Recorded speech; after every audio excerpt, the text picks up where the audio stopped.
Uy! May palabunutan ng sisiw. Sakto, may pera ako dito. Bubunot ako. Kuya, pwede pong pabunot ng sisiw. O sige Toy, bunot ka lang dyan. Bago itapat mo yung taya mo kung anong letter ang napili mo. Sige po.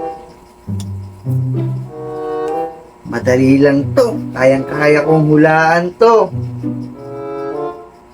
Eto kuya, sigurado letter B to. Sige, tignan natin kung tama ang hula mo. Sayang naman, letter A pala. Isa pa kuya, pabunot pa ulit ako. Sige Toy, bunot ka lang dyan. Siguraduhin mong tama na yan ha. Kailangan manalo na ako dito. Eto, sigurado na to kuya, sigurado letter C to. Naku Totoy, mukhang mali na naman ang hula mo. Ano ba naman yan, letter B naman.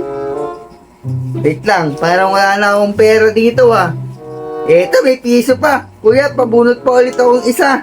Naku Toy, mukhang huling pera mo na yan ha. Kailangan galingan mo na yan. Kailangan magsigurado ko na to.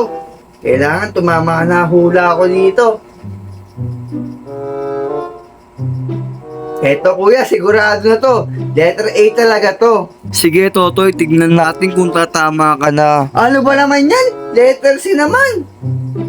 Ano ba naman yan? Hindi na ako nanalo. Wala na akong pera dito.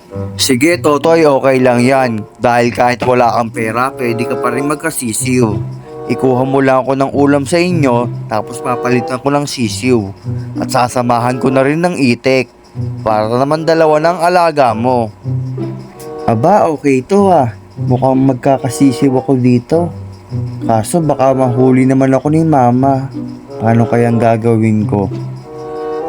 Siguro, idaan ko na lang sa may likod ng pinto namin para hindi ako makita.